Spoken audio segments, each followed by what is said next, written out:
Hello, everyone. Mainly for my summer classes in the year 2020, but I realize that I'll probably be preserving these recordings and these, again, brief descriptions I've called points to ponder, looking at some key issues in each one of the chapters that we cover and to go into a little more detail in that area. But primarily, it's for the first semester that I've started this, and that's for my summer classes in the year 2020. So welcome to all of you, but also to any other students in future semesters that might be watching this. We're moving on over here to chapter 12, looking at Congress, and we'll go into some detail here about the topic of pork barrel spending.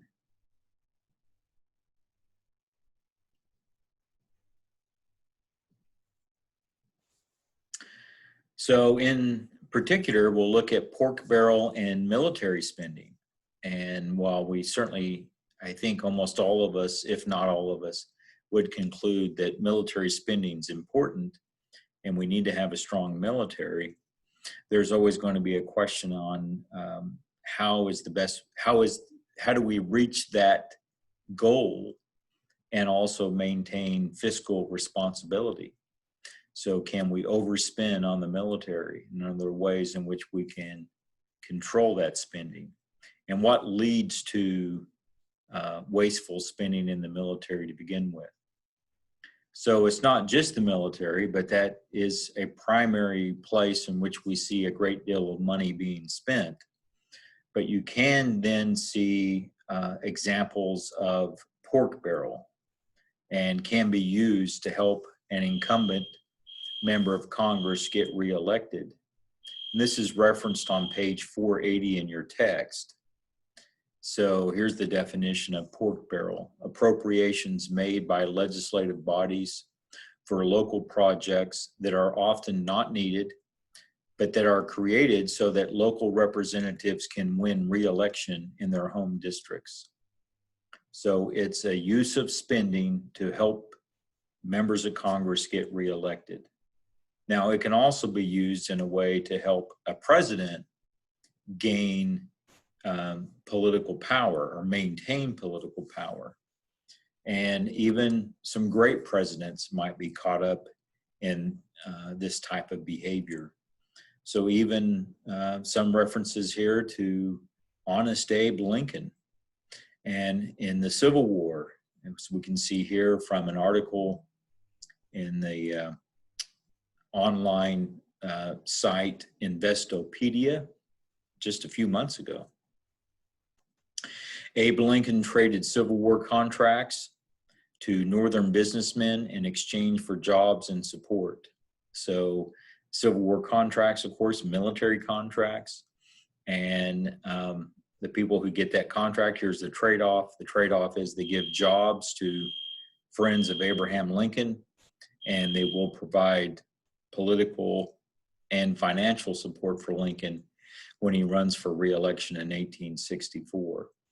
So certainly Lincoln is not the only president to do that, but in a way you're thinking, my goodness, if Abraham Lincoln did that, what other presidents have been known to do things like that? And how do you get to be on the receiving end of these contracts? And what does it mean if you are? So, for example, generally we're looking at some pretty wealthy individuals getting wealthier. So one of the more wealthier individuals in the history of mankind, a person named J.P. Morgan, made a profit off of the Civil War. So while other people were fighting that Civil War, he was making money off of it.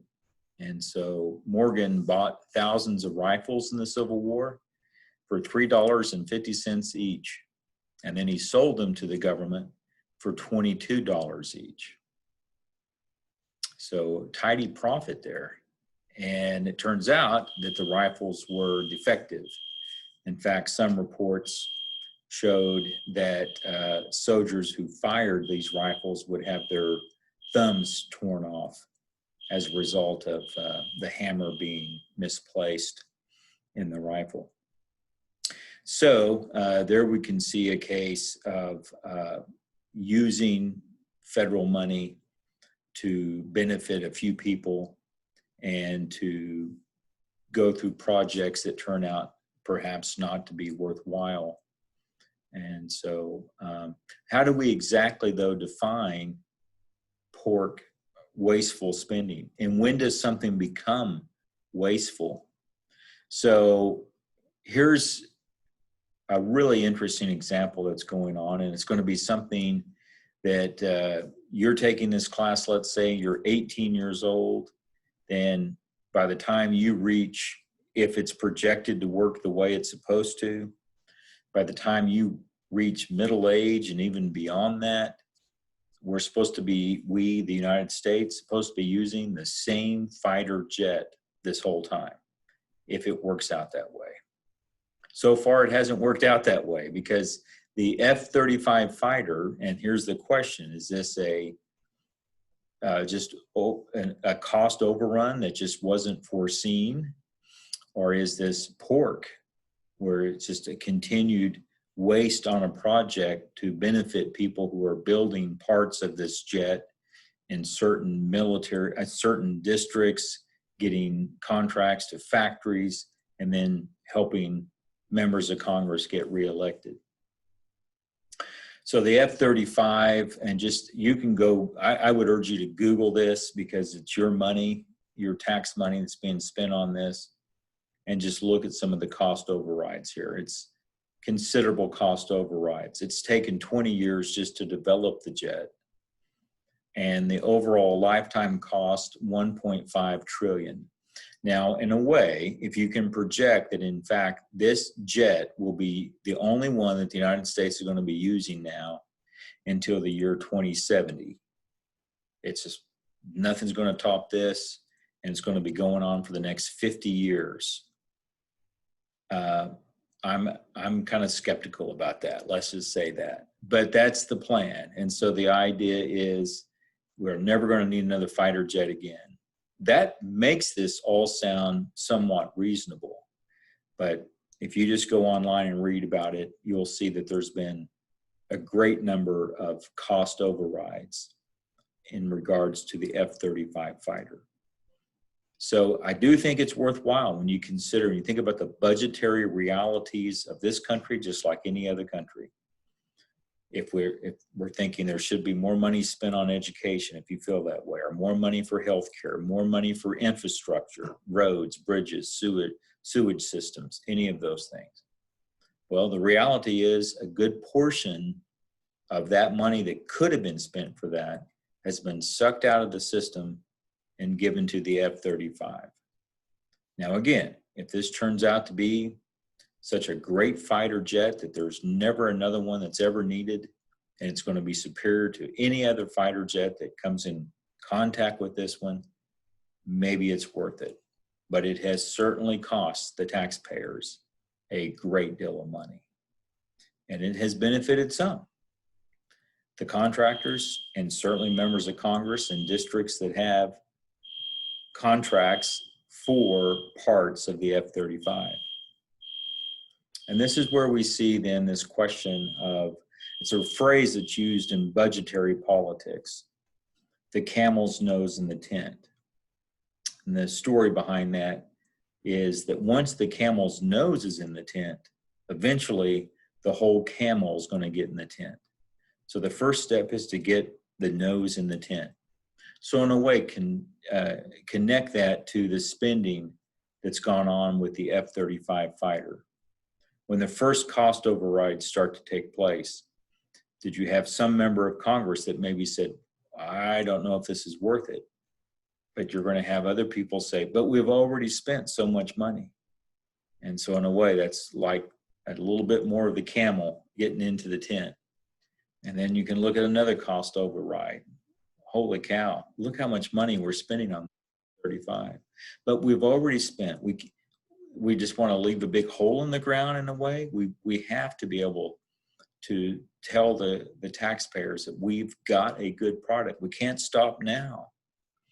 And so it just continues until the camel's in the tent. And that does seem to be the case for the F-35. It certainly has cost a lot. Maybe it'll be worth it. And so that becomes our question here. When does spending on a project reach a wasteful threshold? When do you say enough's enough and the plug has to be pulled? We've spent too much money. Don't know if there is a good answer to that. But clearly that's one of the ongoing dilemmas. And we can see then the potential to always say, keep on spending, because once you've started, you can't then say, we've got to stop. We've already made the investment. We have to carry it on through. That would certainly allow contractors some leeway to waste money. And how do you then draw them in and say, that enough's enough? Tough call, but is that part of the reality certainly that we see with the budget? And might it just be a disguised form of pork? All right, we'll stop there. And that's for Chapter 12 on Congress. And we'll be moving on in our next time together. We'll be over Chapter 13, the presidency.